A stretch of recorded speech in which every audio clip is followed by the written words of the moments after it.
one and he's disappeared. Good morning, everybody, and welcome to a slightly early drive this morning.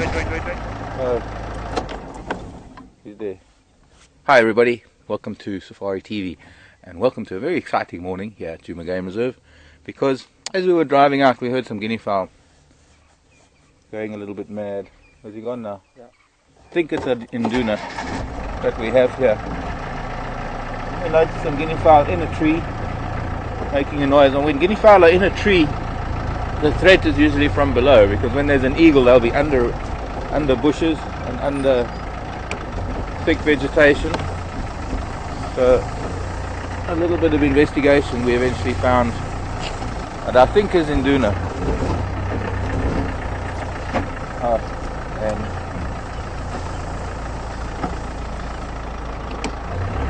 we'll try and get to him again. See if we can find him. It seems he's running from tree to tree where the guinea fowl are hiding. And it seems we might have lost him. Franklin over there, maybe he's coming back around. Gee, just a little bit too thick here. What's the area?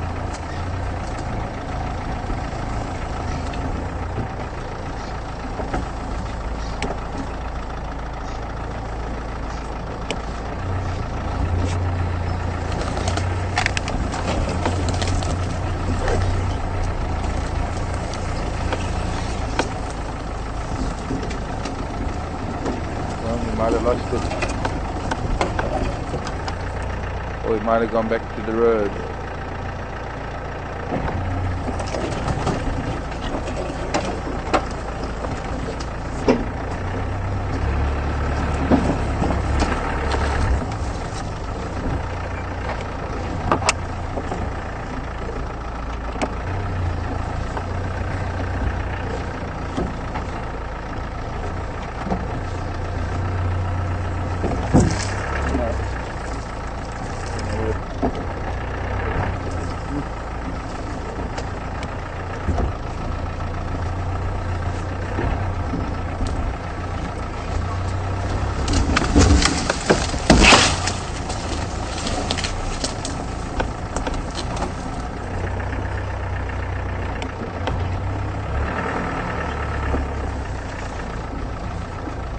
Ephraim.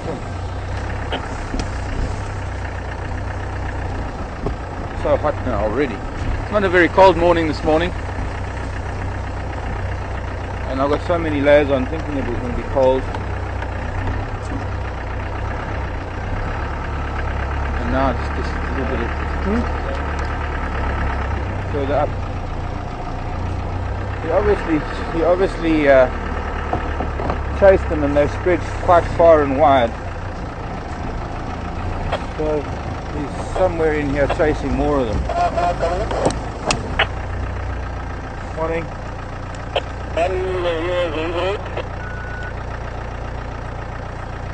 Sorry, repeat please. Zoe's, okay, copied. Might have come out on Zoe's road.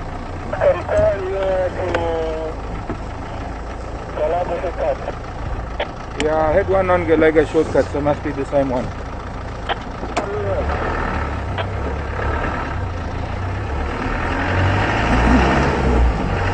Okay, there, Millions got him there.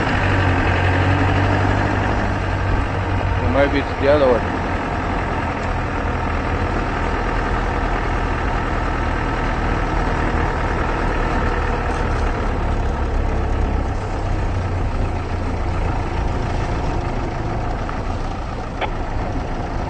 Great.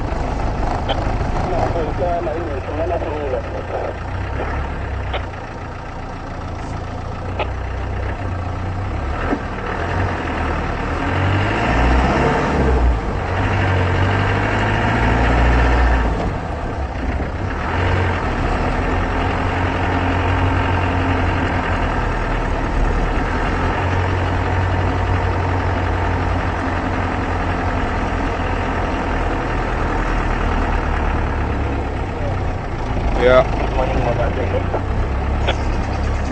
Morning here from Ingwe, vehicle access. Afternoon.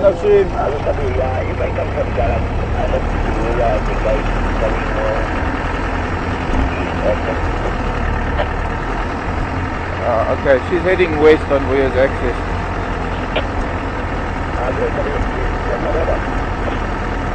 Well, I had my daughter chasing guinea fowl, but I'm not too sure who this one is now. I'll tell you in 2 minutes. We're getting there.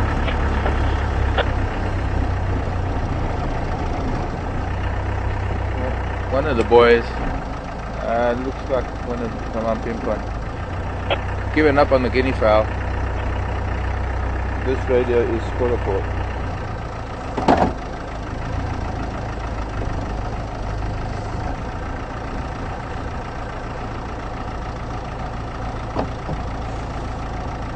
Well, just as well Million was on his way out to go and fetch staff. This is Supiwe's lift back into camp later, and Cynthia.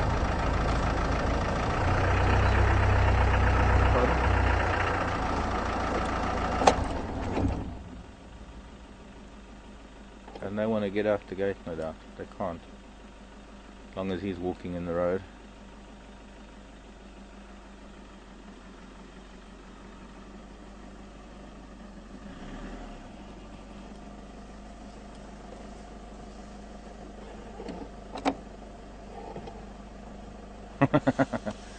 Just looking back to make sure. Okay, we need to get closer to him a moment. If he turns off, we're going to lose him. Okay, I hear you, Million. But I don't know how Million is going to get past him. We're going to push him off the road. But he has to go. This is the dilemma that people have when you're driving and you've got work to do and you're pressed for time. Just don't have to pass an angle for a minute.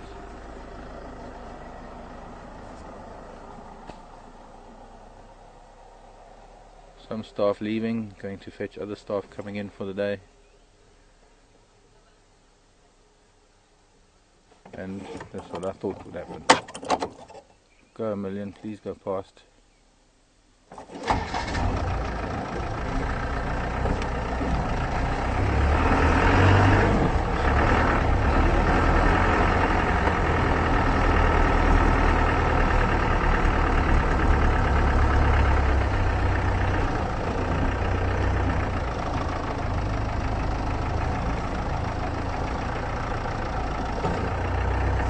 Induna.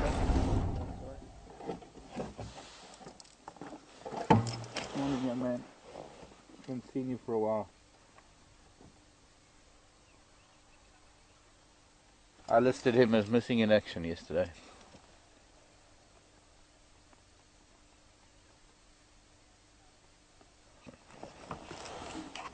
Sort of.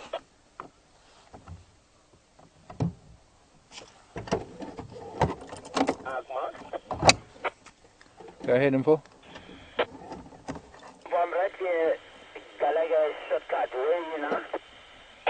He's turning off where his access going onto power lines, heading west.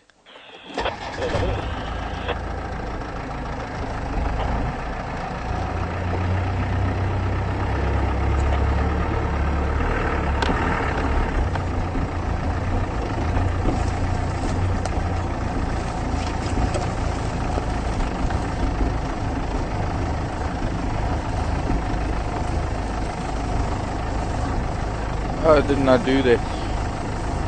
I don't think I introduced myself properly this morning. I'm so excited to find a leopard chasing guinea fowl. Welcome to Safari TV, and my name is Marc. Herman is on camera today. And back in final control is Catherine. Going to be passing on emails, and that's either going to be questions or comments, things of interest coming from our viewers. That is all sent into final control at safari.tv. Getting into some longer grasses here.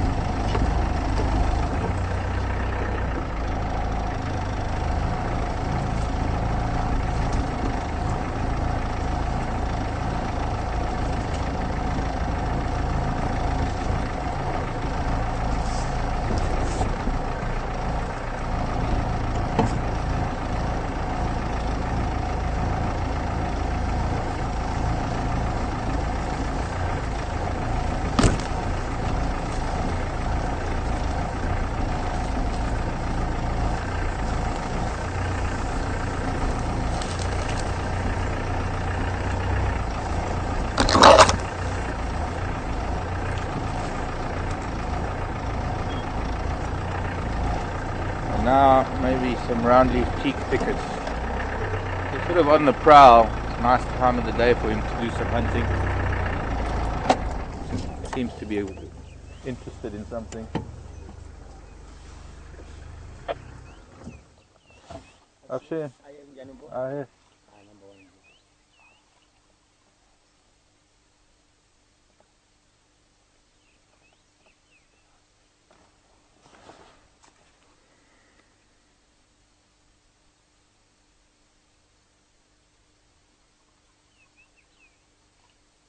Something up ahead that he's interested in.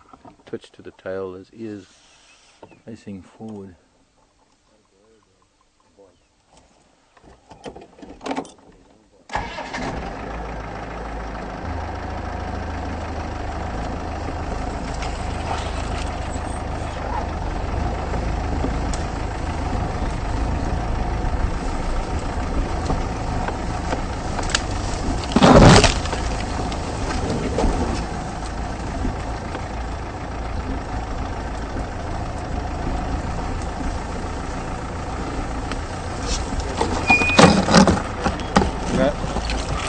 So I can see the bush moving.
Got a visual there.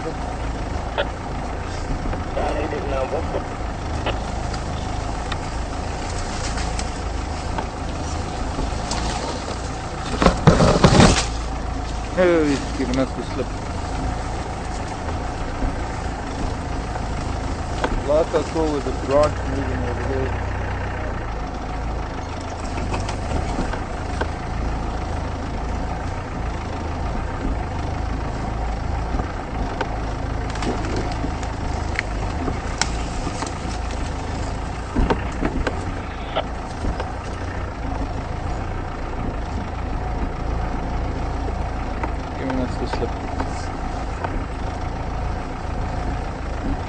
If I'm going to check back on the road, whoops, 2 big holes.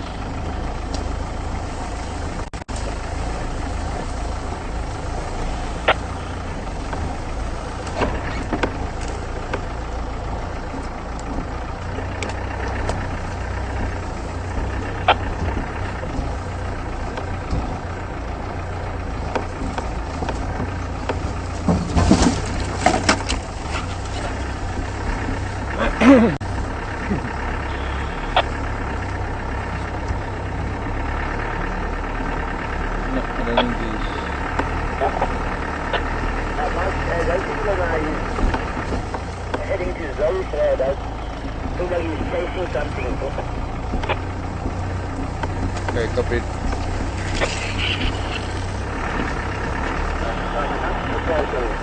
The upright. Oh, we got one you go for good roll up massive pan. That was chasing. We got to be on yeah, we look at him again. That means we got little left. You want to episode to the west. Just thank you for us.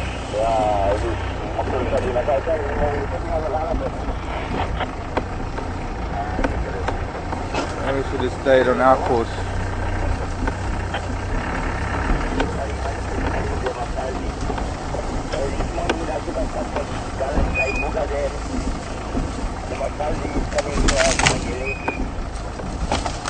Today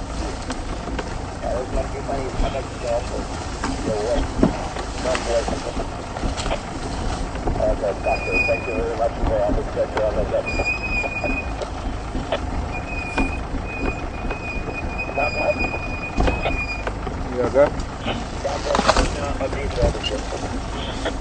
They're coming, just getting back out of the stockade.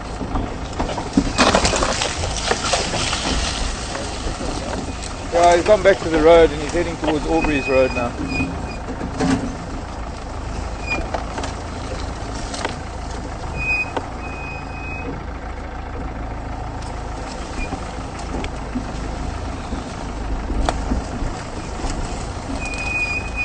Beautiful sunrise coming.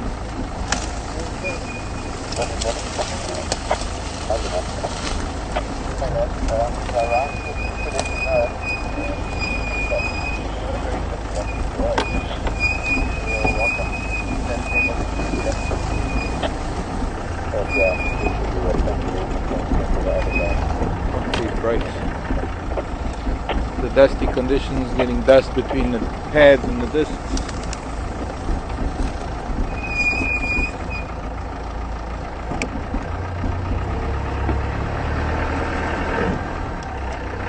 Show you how far a leopard can walk while we're scratching around in the bush looking for him.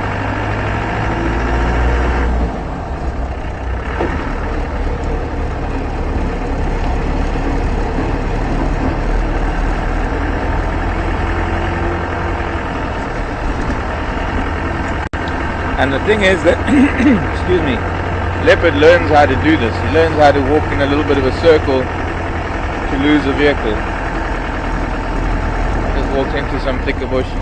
Good strategy that he's doing. Could well work in the future. And when we're following him, heads off into a bit of thicket. Appears to be changing direction. You change direction and then he just goes back to the original direction he was on. See how far he's walked in 2 seconds.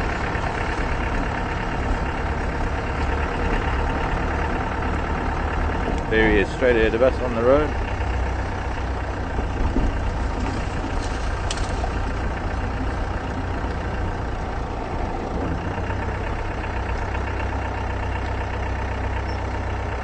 Ephraim, come in.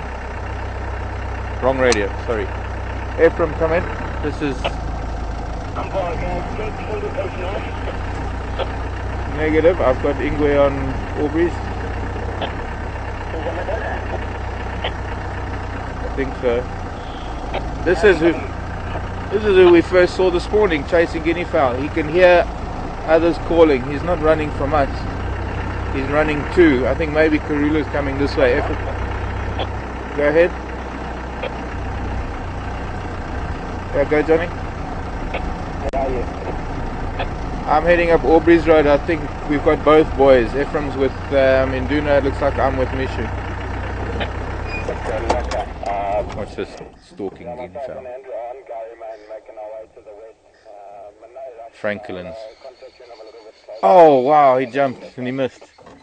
And it was just behind the tree.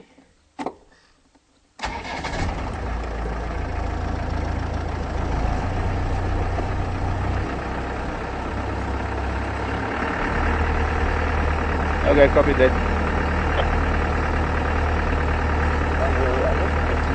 I thought maybe that the leopard that we started with on Gallagher shortcut also couldn't have gone so far so quickly that he was already up on Uyatela access road. This does look like it could be Mishu. So both boys coming back, they're heading east. No, they're not. They're heading west because Karula evidently was heading east from Manyaleti.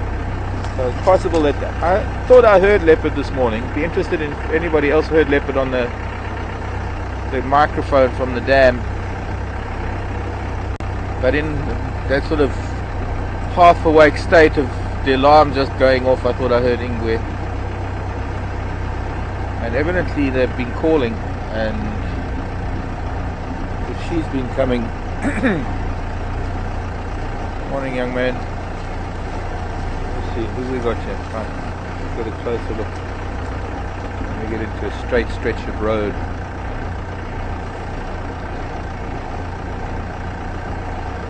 Calling. You can hear it over the. No, I didn't think he would stop there. I thought he was going to go around the bend. I'm around the bend. Yeah, he's calling Mom. And I think he's just had an answer, so we've got to try and keep up with him.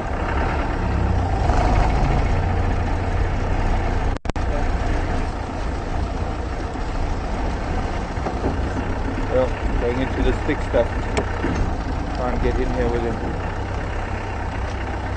Oh, gosh. A little bit too thick. You can obviously hear somebody calling back. And he's getting excited because he can hear her.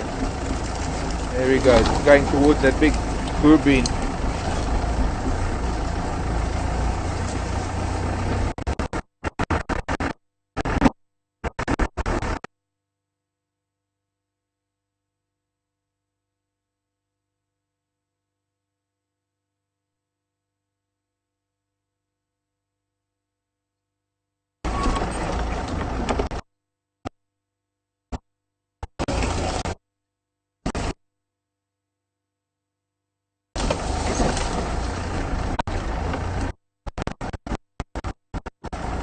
Okay, copy.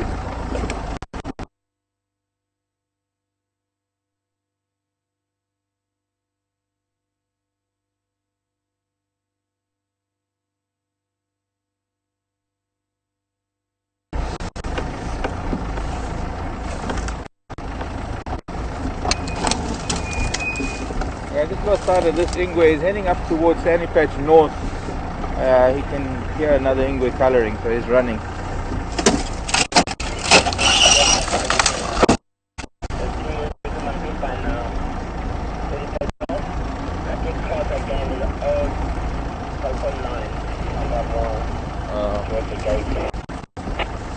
Okay, copy. Going back to this tree because I can get to there's a path down to the road from a big tree. Time with the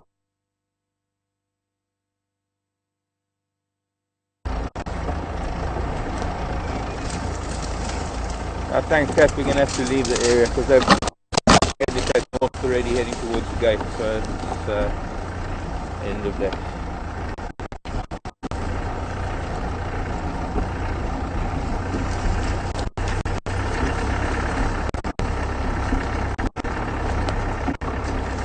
It might get worse before it gets better because I've got to get out onto Sandy Patch North now.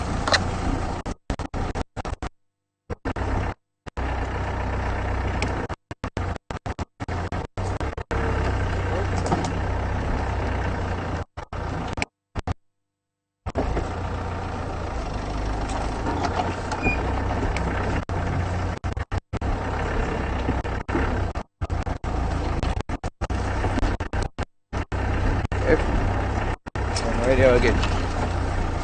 If I'm coming? You got both my people? Okay, copy.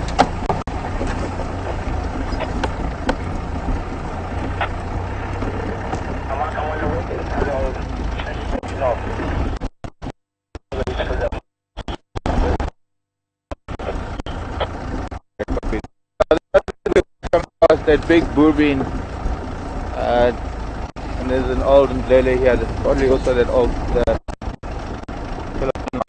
Telkom line coming up towards Sandy Patch North. But I've lost visual because he was balakering towards you.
Hi there everyone, Catherine in Final Control here.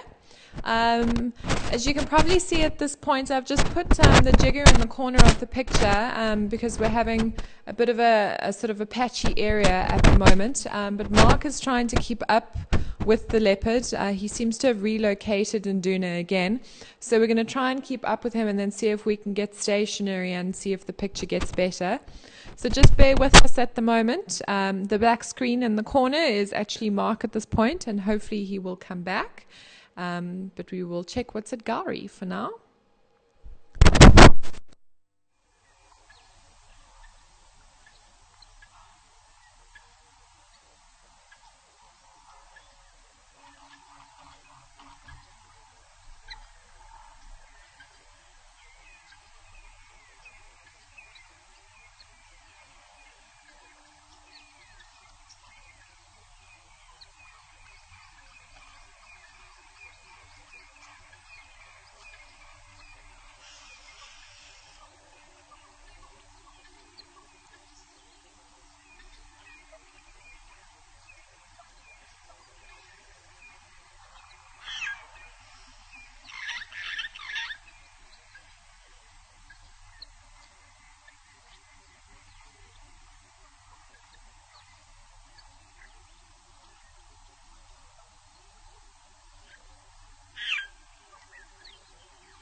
Well, welcome back everybody, and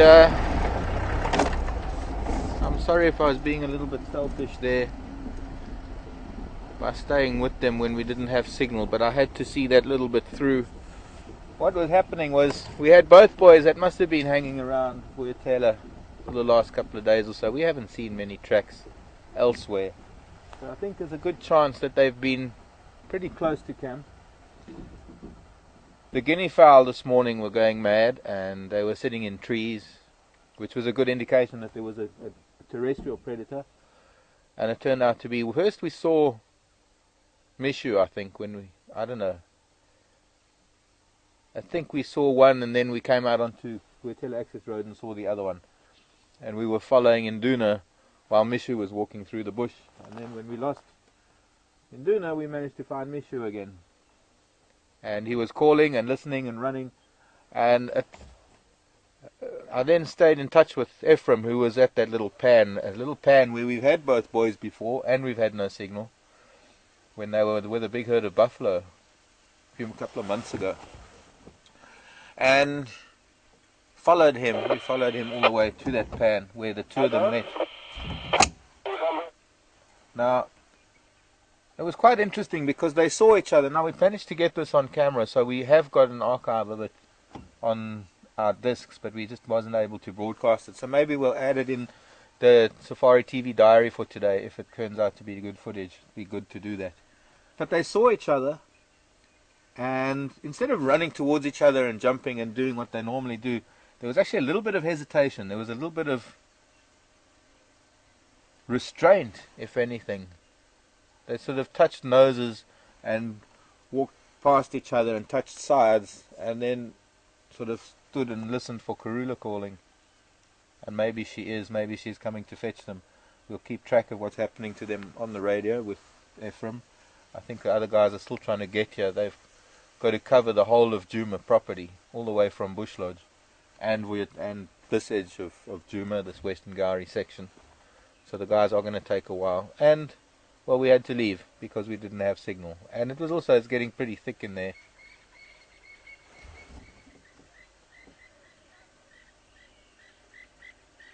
More Franklin shouting. Anyway, we're going to head further east. I think we'll take Zoe's road, or yeah, I think we can do something like that. There are a lot of zebra tracks on this road heading to the east towards camp. There might be some zebra on quarantine. So, nice, exciting start to the morning. Drop the clutch and low range gear.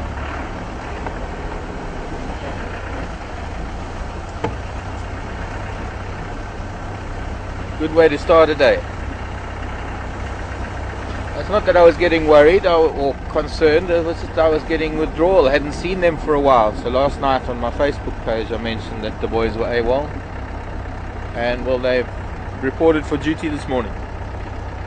Julie showed up around camp and walked most of the length of Boyatela Access Road. Nice to know. Also hyena tracks on the road now. A little bit of chasing guinea fowl and francolins. We had one moment, we just couldn't see it. It was just off the road when we first got back to Meshu on Aubrey's Road. Stopped a little too soon as he was sort of stalking some francolins. And he did a sort of a flying leap, very much like Karula did many months ago when she was walking down the road and a dove flew off, and she actually managed to catch it. She managed to lift herself off the ground and catch it. Okay. Just an update on the white pickup we saw this morning. It's already been out the gate to Dixie and Utah to pick up staff. Here comes everybody, including... Morning everybody! Chipiwe, Cynthia.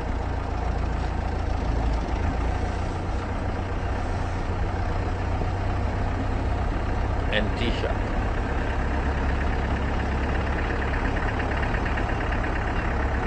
What did I saw something in a tree here a minute ago. They're probably attracted by the guinea fowl making a noise and flying around and sitting in trees. Could have been an opportunity for this bird to take a guinea fowl, because the guinea fowl were concentrating on the terrestrial predators, the leopards. Could that be a tawny? I'm not sure. Let me see. You see it?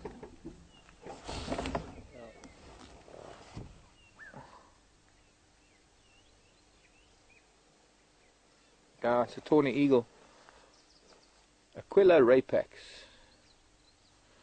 Rapax has the same etymology as raptor and rapacious, and another word in the English language that is a frightening word, rape. But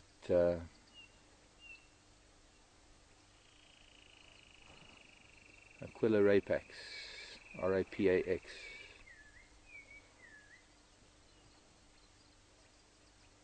The fork-tailed drongo sitting closer in a marula tree. I wonder if it's going to go and hassle the tawny eagle.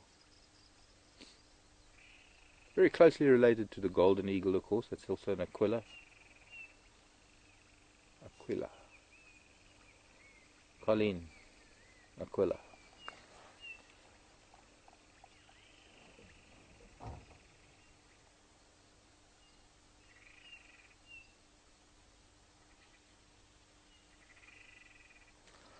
So with the guinea fowl sitting on the tops of trees with leopards at the bottom of the trees, could have attracted the attention of this eagle to come and investigate. Wouldn't put it past the tawny eagle to take a guinea fowl, although I haven't really known them to go for guinea fowl that much. Martial eagles are more fond of guinea fowl. Tawnies are more fond of small mammals. And I lived with a tawny eagle once where we often used to check underneath the tree for signs of prey items. We also had a chap who's now in Cape Town with the Sir Percy Fitzpatrick Ornithological Institute, which is affiliated with the University of Cape Town, studying birds and raptors, particularly the Verreaux's eagle and some others. And Rob Simmons was doing his PhD at the time, it was about 20 years ago or more, doing his PhD on the Wahlberg's eagle. But he was checking nests, and he once came to this tawny eagle nest when they weren't around, just to go and see what it looked like on top of the nest. I think we found a steenbok carcass up there.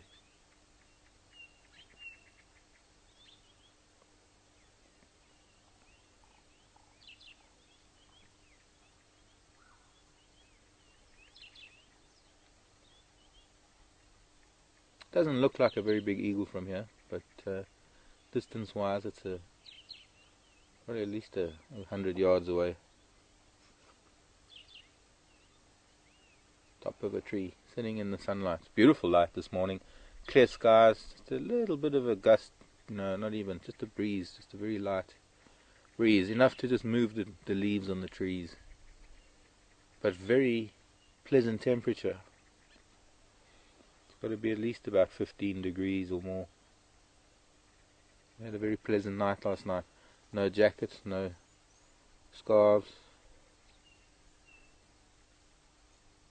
We might have another warm day today. A little bit of warmth before the cold hits us. See, Cape Town is in typical Cape weather at the moment, with rain and cold, and that cold front will probably move up this way.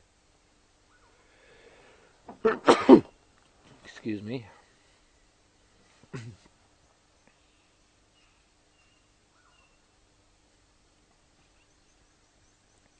This tawny is probably going to wait until thermals start forming.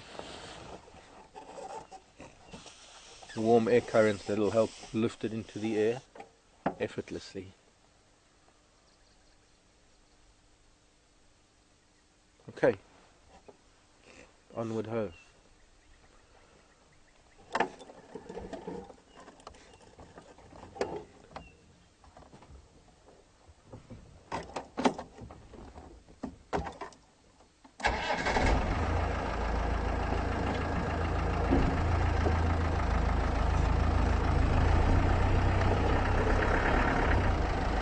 Two carnivores before we even start our morning. Two predators, one aerial, one terrestrial. Interesting.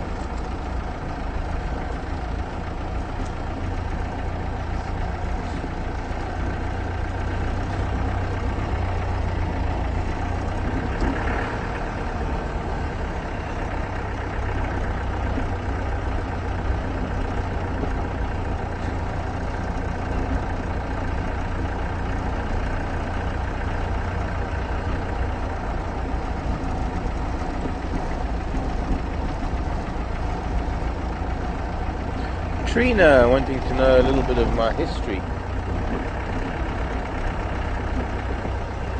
Well, Trina, when you look up at the night sky, at the moment in the west there's a planet called Venus. Now, at the moment Venus is sitting in a constellation. There's a star in that constellation that has a very obscure little planet revolving around it, and that's where I come from. Okay, Trina, thanks for the question and welcome this morning. And any of the other newbies, as Trina calls them. Excuse me a sec. Yeah, we don't need to listen to that. It's all about the leopards, and they catch up with it a little bit later. Trina, I don't know where to start.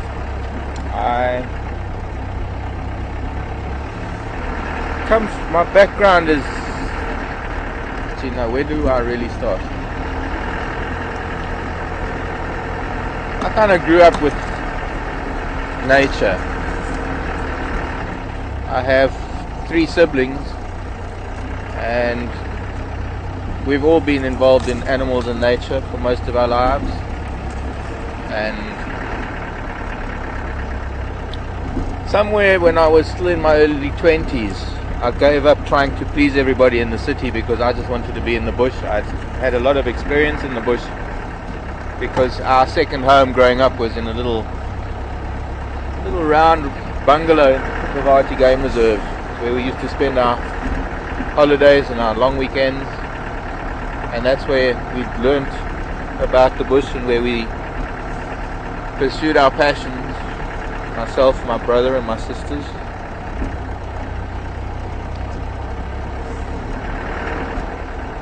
And for a while I tried to do the city thing because I tried to, well, one is expected to get a job and move out of home and do all of those things, but I was never happy. And when I finally packed it all in and came to the bush with $50 in my pocket, there wasn't much of a tourist industry in those days. There were a few lodges here in the Sabi Sand, and I came to one of them that has now grown 10 times over.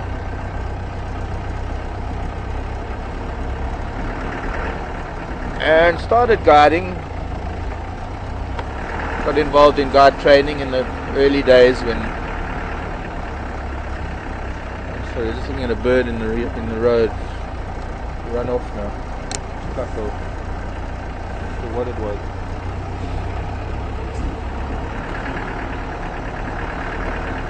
Anyways, after spending time in the Sabi Sand and in the Timbavati, it was time to expand my horizons, and I went up to the Okavango Delta in Botswana and managed to camp up there with my brother. Well, we both managed the camp. He managed one and I managed the other. It was sister camps, kind of like Buyatela and Bush Lodge in a way. Belonged to the same company, just 2 different camps. And instead of a road network in between the 2, there was a network of papyrus lined channels. There was a 3-hour boat ride between the 2 camps. And from there I but I spent some time overseas doing some wildlife stuff in other parts of the world. I came back and went to Tanzania. I spent a number of years in a wonderful reserve in Tanzania called the Selous Game Reserve, and spent a bit of time in Zambia on the Zambezi River, the lower Zambezi, and then went back to East Africa, spent some time in Kenya and back to Tanzania. And a few years ago, about 4 years ago, I decided to come back to South Africa and found my way, not a very straight line, but I found my way back to the Sabi Sand where I'd started back in the 80s, so kind of a brief history of Marc.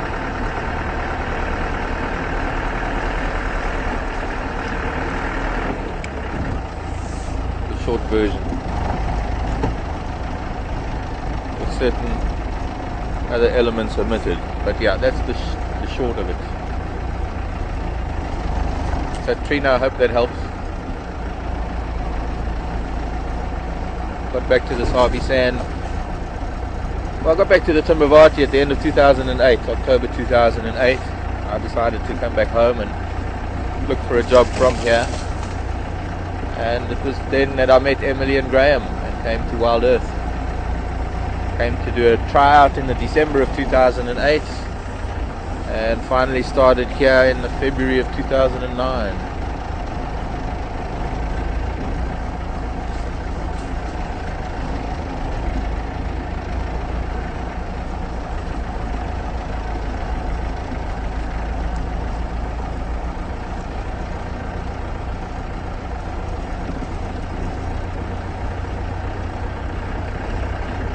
Since February last year, I've met a number. Actually, that's an understatement. I've met many wonderful people who are our viewers, who interact with us on a regular basis. We get a lot of people who interact with us once or twice, and then we don't hear from them. And then we hear again, or they contact us again after months. I think once you've joined us, once you've watched us for a little bit, even if you do happen to go away for a while, you'll always come back and pop into... Oh, there was a canary on a branch. You'll always pop in and view us again every now and then and send in a question and say hi.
Crossroads, and I want to have a look at some tracks, see what we can find.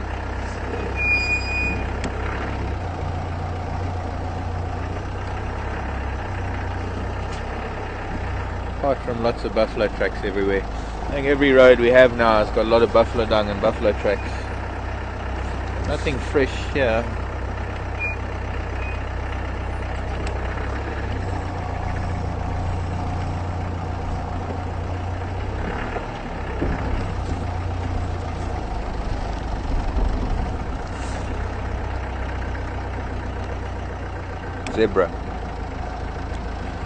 Zebra have come in from Impala Plains. Very fresh zebra tracks on this road, possibly during the night. In fact, we heard zebra at Fireside Chat last night. There were zebra shouting quite a bit in this direction. Maybe we'll see them.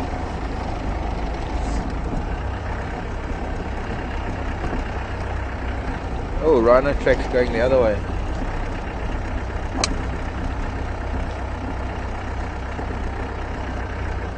Kombi and Konzo heading towards Impala Plains. I'm not following it up. Or maybe we should just go and visit Impala Plains and come back again, just in case there's a rhino on that open area. Let me see, we've got lots of zebra tracks heading that way. Rhinos past us already. Let me go and do that then. Justin Case. There is a rhino. It looks pretty fresh.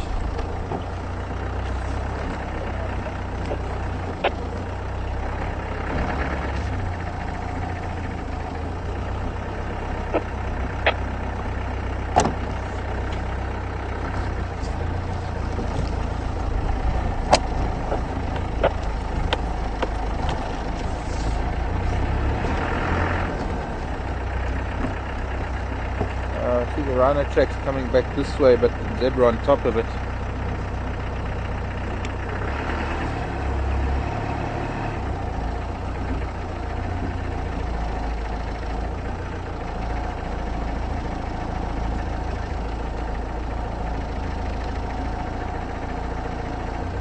rhino's turned around and coming back this way.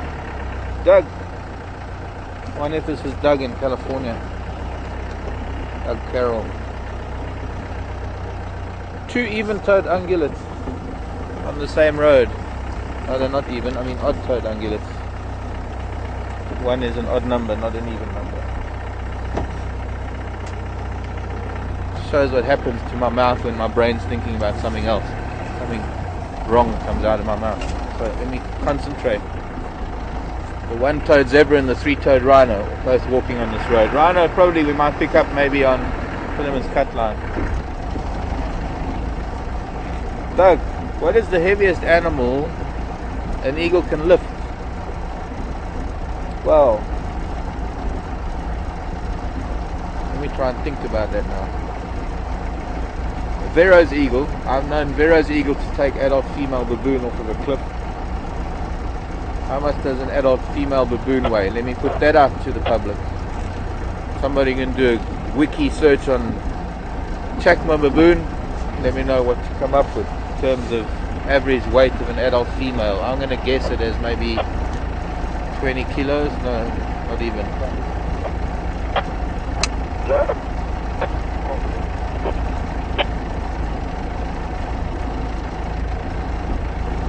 Rhino's gone through there. Zebra's still on this road, so Zebra's still going this way, but the rhino moved into cross through, probably going towards Rebecca's or Philemon's cut line. So we'll cross over, or rather go around that way. See if we can hook up with the zebra in the meantime. Might get a bit of broken picture in the way. Guys in Konzo from Nkombe are coming back onto Zoe's road, heading more or less in an easterly direction, probably towards Philemon's cut line.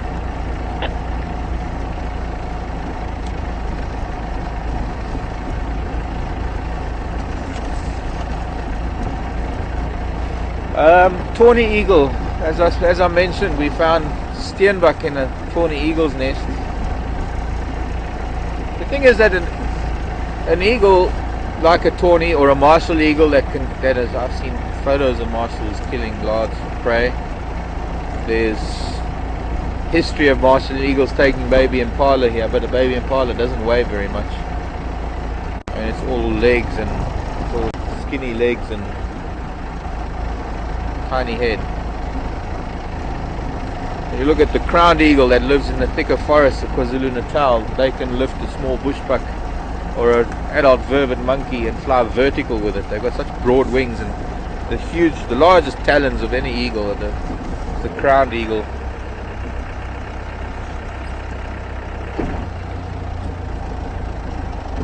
And disproportionate to their body size. Crowned eagle's talons are big as my hand. I think it was a 4-year-old child was taken by a crowned eagle in Nairobi. It must have been a small 4-year-old outside Nairobi when I was living there. There's a huge uproar about it.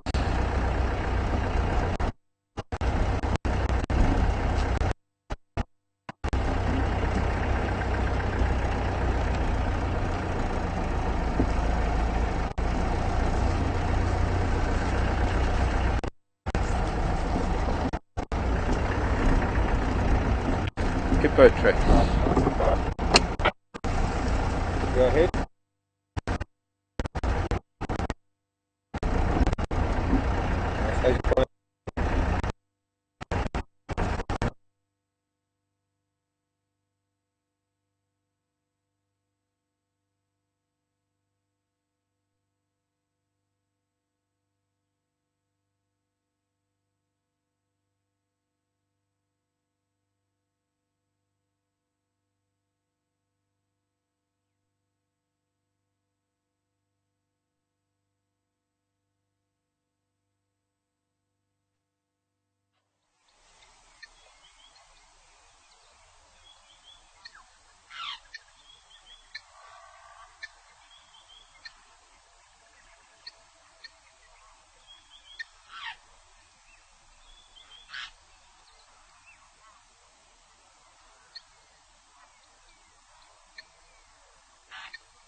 Hi there everyone, Catherine in Final Control here. Just a quick update that we're going through a bit of a dip in a patchy area, and as you can see I've popped the Gunda picture into the corner so we can see what's happening with Marc when he gets back.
Welcome back. We are now on Philemon's cut line heading east, as you can see, straight into the sun. And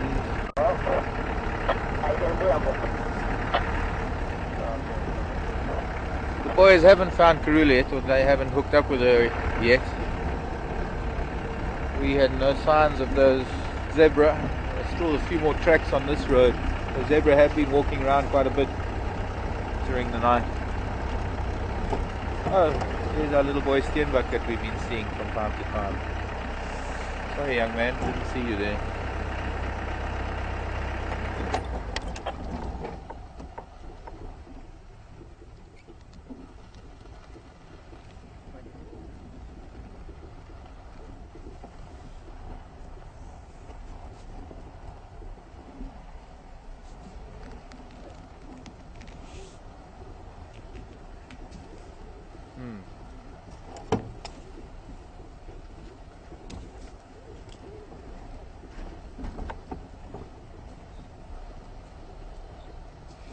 Thank you, Laura.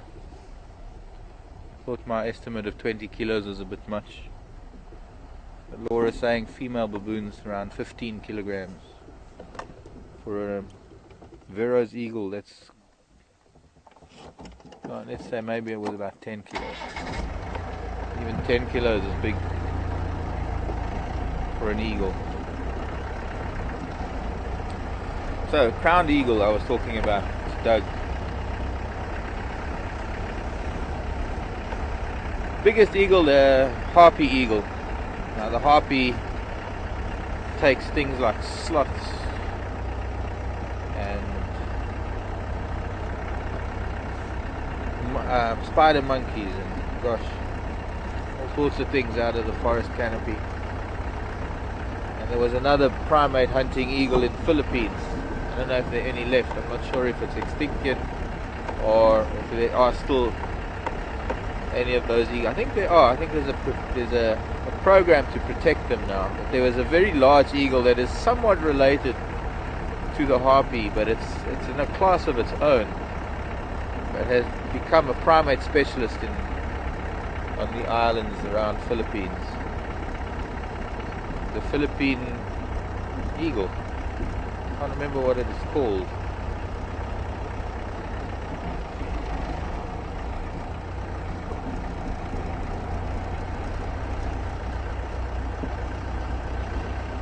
Taking large primates. Any eagle that's able to take large primates, one has to imagine that a human child is just as much a primate as any other to an eagle or to a leopard. any of the predators that have been hunting primates for millions of years will be a threat to human children and babies. Let's do Spum Road, away from the sun in our eyes. I'm not seeing any fresh rhino. Oh, there have been rhino here. Looks like maybe a female and calf.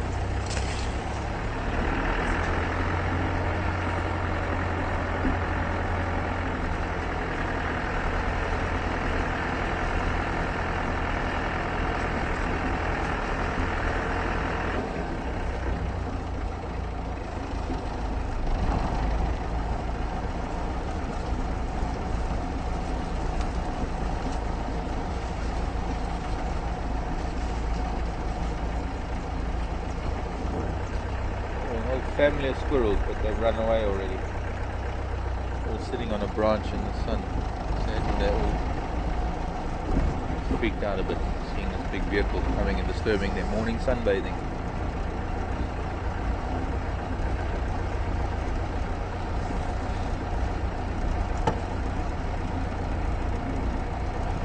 But just getting back to eagles, while they might be able to kill very large prey, they're not necessarily going to be flying off with it.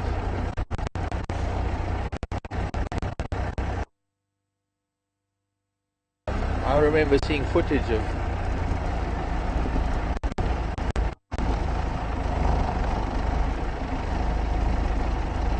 this was a bad area.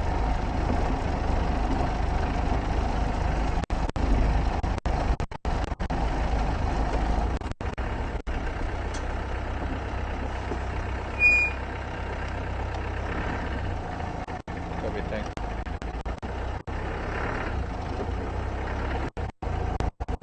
In this part of the world.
A break up here on Spum Road. I'm going to try and go past Treehouse and head back towards better signal area. Anywhere that I go, I'll go on to Gary Main. It's not going to be good.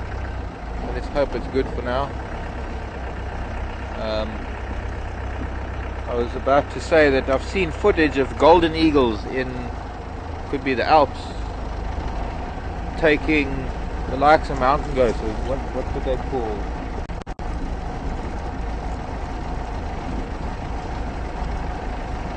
And that's what the Germans call a Steinbock, not what we have as a Steenbock. But the mountain goats, how these golden eagles knock them off of cliffs. And they might not necessarily be able to fly with them, but they'll knock them off of a cliff to kill them and then feed on them on the ground. In the same way that a martial eagle or a crowned eagle or a Vero's eagle will be able to kill something on impact. When they come in in a stoop and they're flying, well, not flying, but they're stooped when they've got their wings folded, when they strike an animal, they're either going to snap its neck or their opposing talon is going to enter the brain case and kill the animal instantly. So it doesn't necessarily have to swoop down and fly off with an animal, as long as it kills it on impact and then feeds on the ground. I mean, if you look at things like falcons, peregrine falcons taking out geese, that's like 5 times their size, taking them out in midair. One of the most, I won't say, I'm trying to think of the word, one of the most incredible things that I've ever seen with eagles and falcons was at Victoria Falls. These people were watching, I think it was a Lanner falcon, could have been a Lanner. It hit a black-breasted snake eagle in flight, and it hit this black-breasted snake eagle so fast and so hard that it ripped one of its wings off. There was a photograph in one of our very popular wildlife magazines of these people holding the remains of this black-breasted snake eagle. I don't know whether they're holding, I can't remember if they were holding the wing or they were holding the rest of the bird. Well, here's leopard tracks, pretty fresh.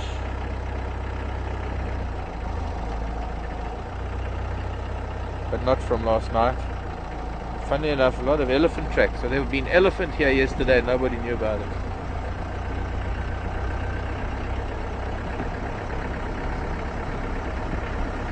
Looks like a lot of elephants. And a female leopard was here.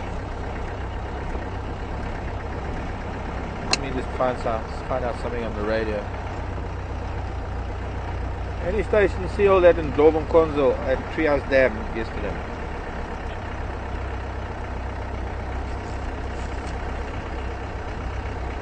Somebody was here, so somebody must have seen it.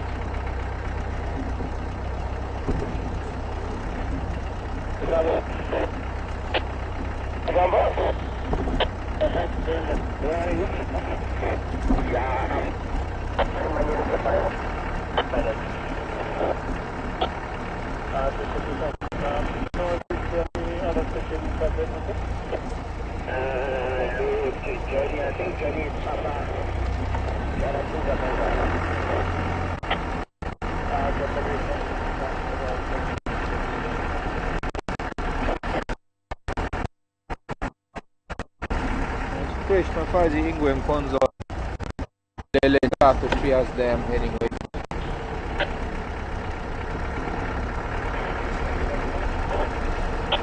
Marc,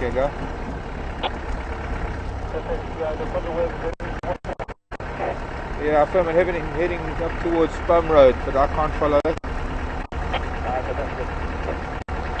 Probably on Gary Main at the moment.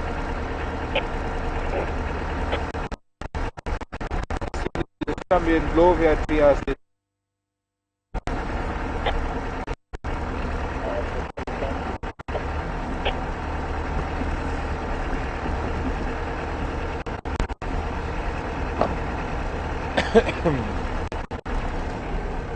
So, moving on from eagles to elephants, having just found lots of tracks of elephant that were around here yesterday. Laura wanted to know, let's have a quick peek at Treehouse if we can. It's not going to break up. It's pretty still.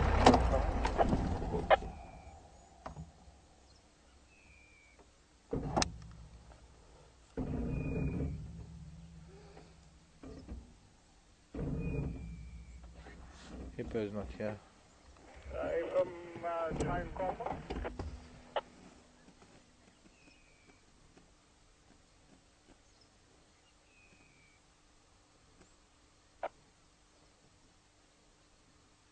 Laura. Hi Laura.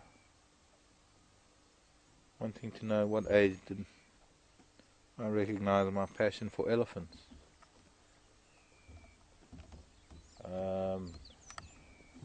Probably 2. Probably about 2 years old.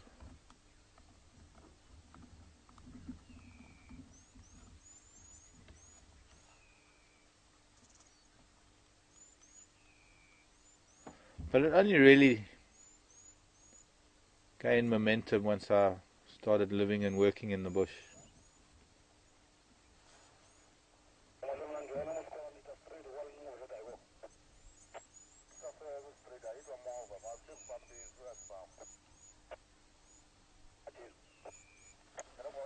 Okay, let's move along.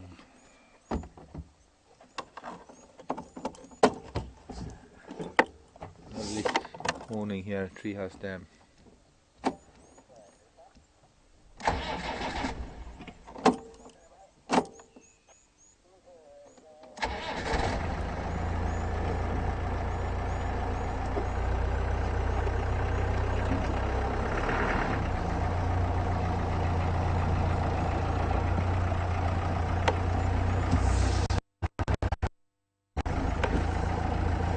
Down to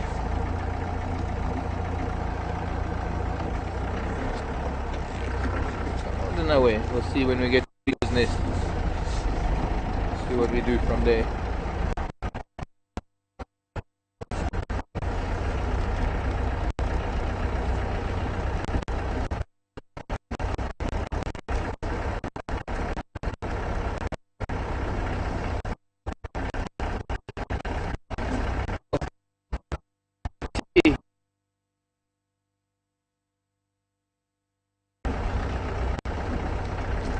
One black screen.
Copy that.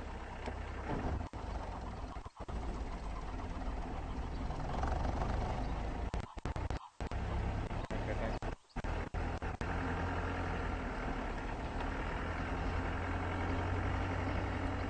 Okay, we should be good.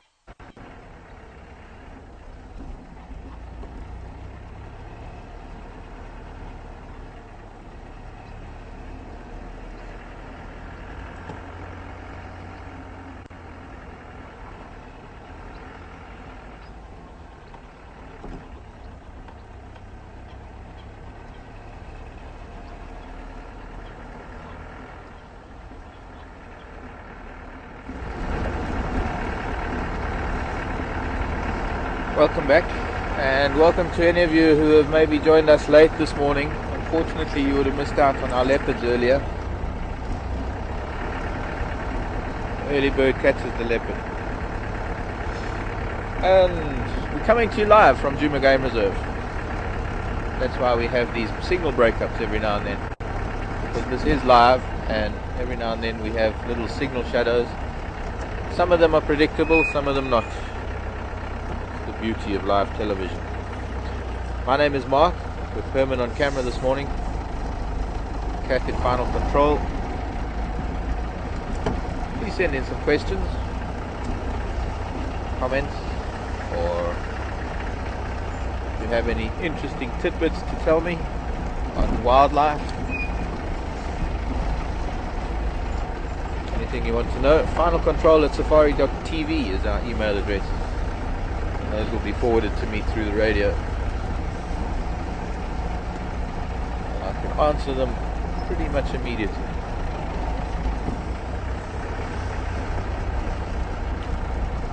Well, I'll try my best at answering.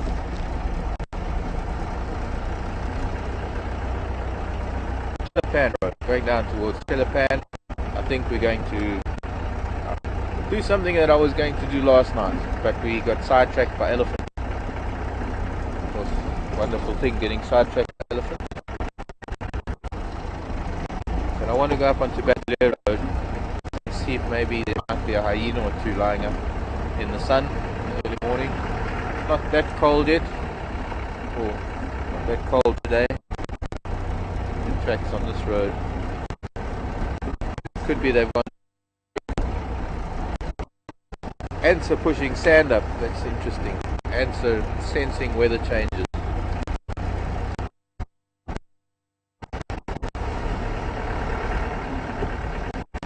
You get these little conical mounds on top of ant holes. Ants can't glue sand together like termites, so ants don't build mounds. A lot of people refer to them as ant hills. They're actually termite mounds. Considerable difference between ants and termites. The difference between rhino and elephant. They're both big and grey, and they got 4 legs, but they're just very different. Chelapan, I'm not going to go look for anything at Chelapan because two individuals that are likely to be playing at Chelapan are far to the west. What have we got in this tree? Green pigeons. Yep. Green pigeons in a little leadwood. Oh yes, and here's the same family of mouse birds too. Wonder if we try and catch these mouse birds on camera often. Can you see any of them from where you are? No, not really. Not really. Ah, they're gone. Mouse birds are hard. They're very shy here.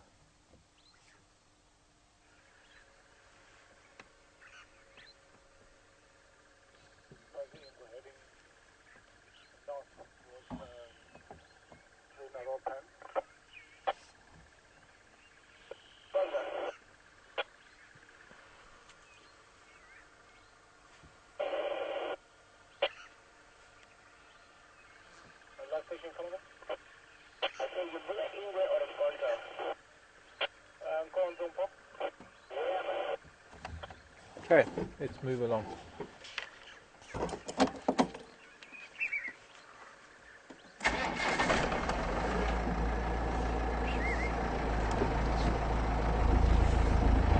I suspect the hyenas are using this area at this little old den at Battle Road. I'm going to check that out. Should have been here early morning, or just after sunset to have a look. But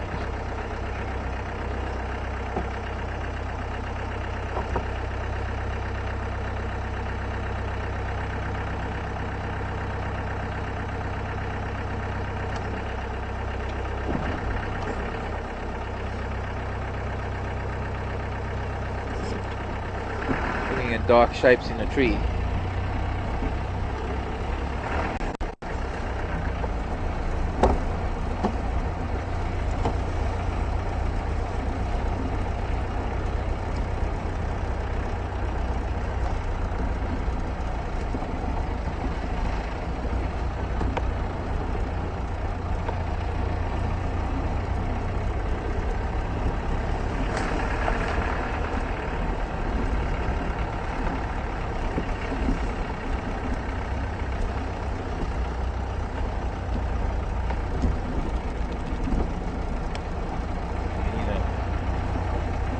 Been around that. Always hyena tracks here in the morning lately.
Here again.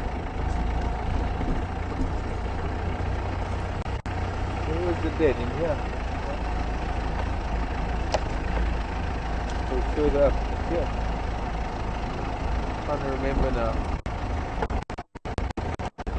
What was that there?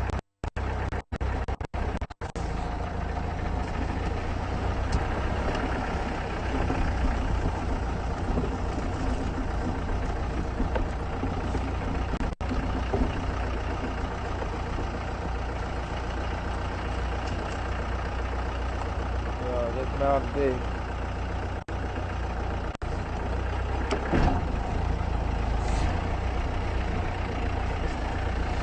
Still not good.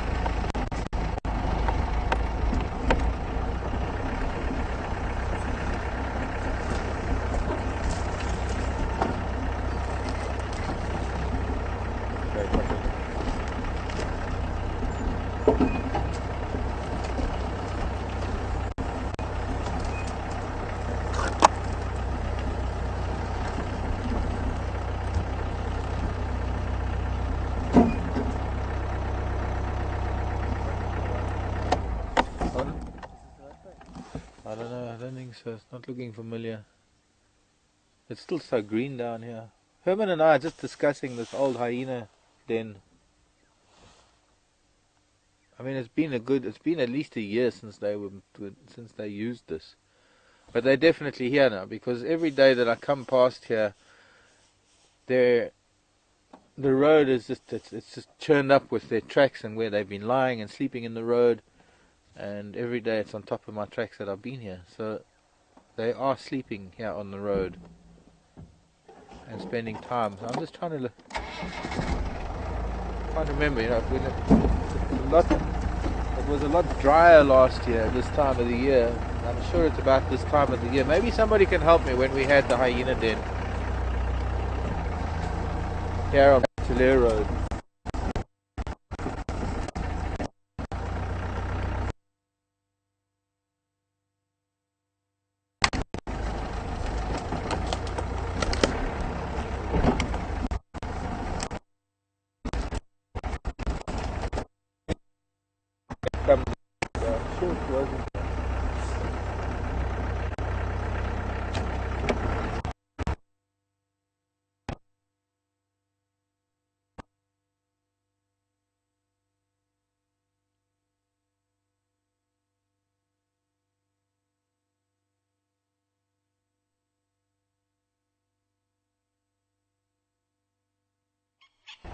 Okay, copy.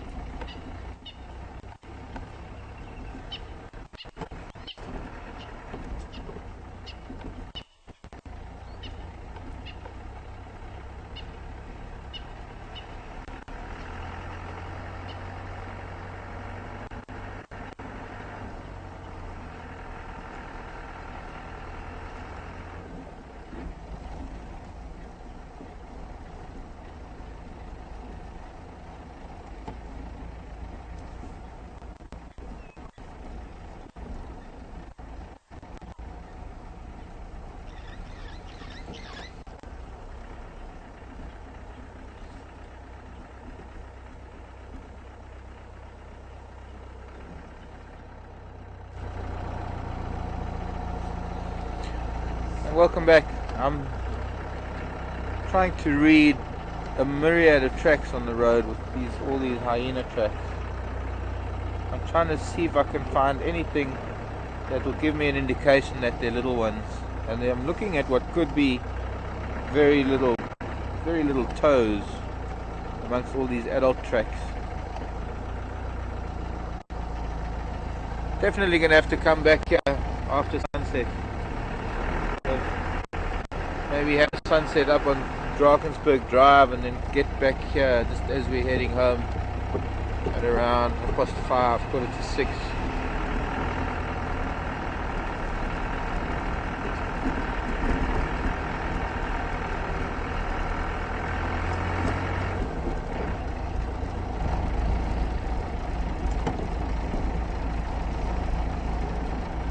I think the first cubs that I saw, hyena cubs, were on the den, in the den on to the southeastern corner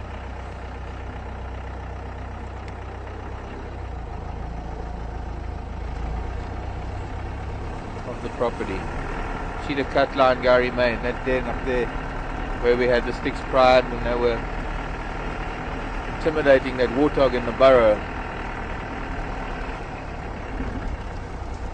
I think it was sticks, or was it kahumas? I can't remember now even which lion it was. How bad my memory's suddenly been this morning. But that was when I first got there. That was December of 2008. I think those cubs were there, and then they moved those cubs to here afterwards. Then they came to this den, which would have been around March, no, about the same time last year. It'd be interesting if anybody has any recollections or data on that. I think Elaine probably would have.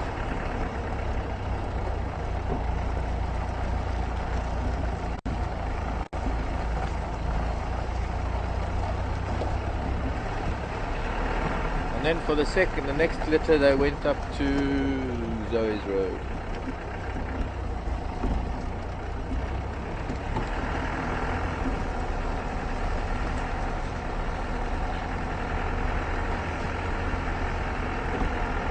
Don't seem to have returned to that den on the southeastern corner.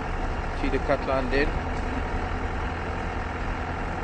It's been inhabited by porcupine and warthogs in the last year.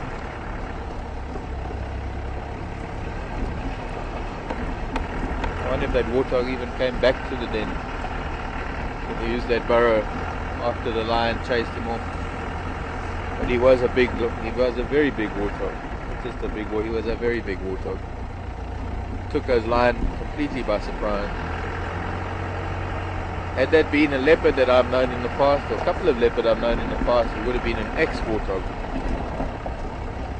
Leopard are lightning fast with their reactions, and the weirdest thing is that I know a leopard, a single leopard that would have taken that big warthog out. Actually, I know of a couple of big male leopards that would have taken that warthog out. Yet we had how many? 3, 4 young lion with 2